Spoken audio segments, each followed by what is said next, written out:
जानिए दानव गुरु शुक्राचार्य क्यों कहलाए शिव पुत्र। मित्रों, गुरु शुक्राचार्य के बारे में तो आप सभी भली भांति जानते होंगे, जो दैत्यों और राक्षसों के गुरु थे।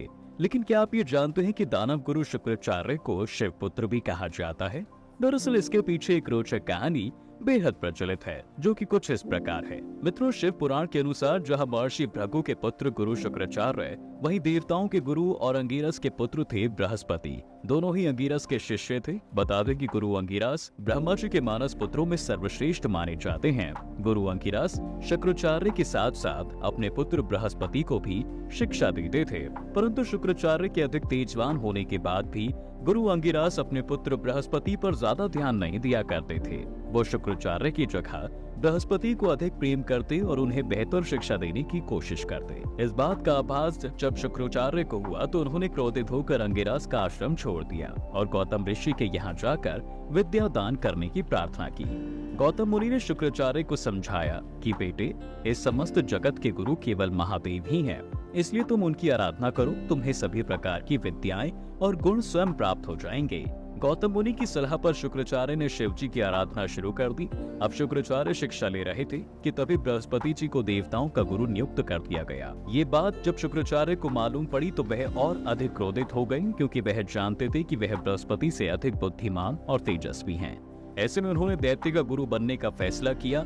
लेकिन यहाँ परेशानी ये थी कि दैत्य हमेशा देवताओं से हार जाते थे, इसलिए उन्होंने दैत्यों को विजय बनाने के लिए शिव जी की कठोर से कठोर तपस्या करना शुरू कर दिया। आखिरकार कई वर्षों तक महादेव की कठिन तपस्या करने पर एक दिन शिव जी शुक्राचार्य की तपस्या से प्रसन्न हो जाते हैं और उन्हें संजीवनी विद्या का वरदान दिया। शुक्राचार्य ने इसी संजीवनी विद्या के बल पर समस्त मृत राक्षसों को जीवित करना शुरू कर दिया। नतीजा, दैत्य अब देवताओं पर भारी पड़ने लगे और उन्हें हर युद्ध में परास्त करने लगे, जिससे देवताओं के बीच डर बैठ गया और वो भागे भागे शिव जी के पास पहुंचे और बोले, हे महादेव, आपकी विद्या का गुरु शुक्राचार्य गलत उपयोग कर रहे हैं। वो युद्ध में मृत दानवों को पुनर्जीवित कर रहे हैं और अगर वह ऐसे ही उन्हें जीवित करते रहे तो एक दिन देवलोक पर सिर्फ दैत्यों का राज ही होगा। कृपा करके हमें इस मुसीबत से बचाएं। संजीवनी विद्या का गलत उपयोग की बात सुनकर महादेव को भी क्रोध आ जाता है और उन्होंने गुस्से में शुक्राचार्य को पकड़कर निकल लिया। अब ऐसे में दैत्य दोबारा कमजोर पड़ने लग गए और वह देवताओं से हर युद्ध में हारने लगे।